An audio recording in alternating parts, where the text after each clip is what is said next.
रात एक 20-21 साल का लड़का जिसके पिता की मौत हो चुकी है, मां अस्पताल के आईसीयू में आखिरी सांसें गिन रही है और जेब में इतने पैसे भी नहीं है कि डॉक्टर को दे सके।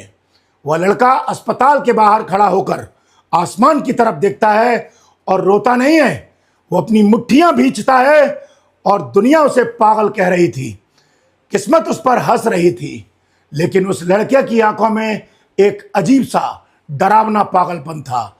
उसने मुंबई की समंदर की तरफ हाथ उठाकर चिल्लाकर कहा था, एक दिन इस शहर पर राज करूंगा। लोग हंसे क्योंकि उसके पास खोने को एक चप्पल तक नहीं थी और उसका ऐसा सपना देखना मजाक ही था।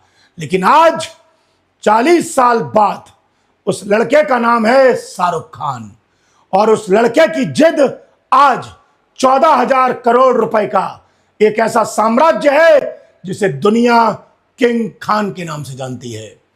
हम में से ज्यादातर लोग क्या करते हैं, जब लाइफ में एक थप्पड़ पड़ता है या कोई एग्जाम में फेल हो जाते हैं या जब कोई छोड़कर चला जाता है गर्लफ्रेंड या बॉयफ्रेंड, तो हम कोने में बैठ के रोने लगते। सुनो, यह कोई प्रिविलेज्ड स्टार का बेटा नहीं है। दिल्ली के राजेंद्र नगर की गलियों में पला बड़ा एक आम लड़का जिसने अपनी आंखों के सामने अपने पिता को कैंसर से घुट घुट कर मरते देखा। बहन गहरे डिप्रेशन में चली गई, जिस मां ने पाला वो भी साथ छोड़कर चली गई। जब शाहरुख दिल्ली से मुंबई की ट्रेन में बैठा था तो उसके पास न तो रहने का ठिकाना था न कोई गॉडफादर। वो रेलवे स्टेशनों पर सोया, दोस्तों के दफ्तरों के फर्शों पर रातें काटी, कई बार सिर्फ चाय और बिस्किट खाकर पूरा दिन निकाला। सोचो, जब तुम किसी ऑफिस में काम मांगने जाओ और सामने वाला तुम्हारी शकल या तुम्हारी औकात देखकर तुम्हें दुत्कार दे तो कैसा लगता है।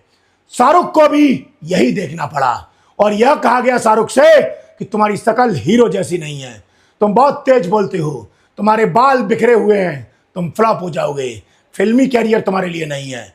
लेकिन यहीं पर जन्म लेती है एक जिद। शाहरुख ने वो रोल चुना जिन्हें उस वक्त के बड़े बड़े हीरोज ने लात मार दी थी, विलन का रोल। और शुरुआत उसने टीवी सीरियल से की और स्क्रीन पर मरने का रोल करना शुरू किया। लोग कह रहे थे कि इसका कैरियर शुरू होने से पहले ही खत्म हो जाएगा। लेकिन भाई, जिसे खोने का डर ना हो तो तुम उसे क्या डराओगे यार। उसने अपनी हर एक असफलता को, अपनी हर एक दर्द को अपनी ताकत बना लिया। जब वो कैमरे के सामने खड़ा होता था तो वो सिर्फ एक्टिंग नहीं करता था, वो अपनी जिंदगी की जंग लड़ता था। अब जरा रुक कर खुद से एक सवाल पूछो, तुम जो ये वीडियो देख रहे हो, तुम्हारी लाइफ की क्या जंग है। तुम जो ये अलार्म बजने से पहले उसे स्नूज कर देते हो, जो किताबों को देखकर कहते हो कल पढ़ूंगा, जो छोटी सी नाकामी मिलते ही डिप्रेशन का बहाना बनाकर बैठ जाते हो, क्या सच में तुम्हारे अंदर कोई जिद है या सिर्फ खोखले सपने हैं। सुनो, सपने और जिद में एक बहुत बड़ा फर्क होता है। सपना वो होता है जो तुम सोते हुए देखते हो और सुबह उठकर उस सपने को भूल जाते हो। लेकिन जिद वो पागलपन है जो तुम्हें रातों को सोने नहीं देती। जब तक तुम उसे हासिल ना कर लो तब तक चैन से बैठने नहीं देती। शाहरुख खान 14,000 करोड़ का मालिक सिर्फ अपनी शकल की वजह से नहीं बना, वो इसलिए बना क्योंकि जब पूरी दुनिया सो रही होती थी तो वो आदमी 18-18 घंटे काम कर रहा होता था। उसकी पीठ में दर्द था, घुटने टूटे हुए थे, सर्जरी हुई थी, लेकिन कैमरे के सामने आते ही वो रीढ़ की हड्डी सीधी करके खड़ा हो जाता था। इसे कहते हैं अपने काम के लिए पागलपन।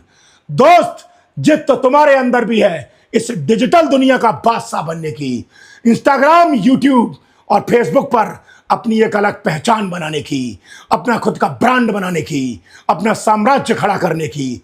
लेकिन सिर्फ जिद काफी नहीं होती, इस जिद को सही दिशा, सही स्ट्रेटजी और सबसे बेस्ट गाइडेंस की जरूरत होती है। और अगर तुम्हारी भी जिद सोशल मीडिया के दुनिया में राज करने की है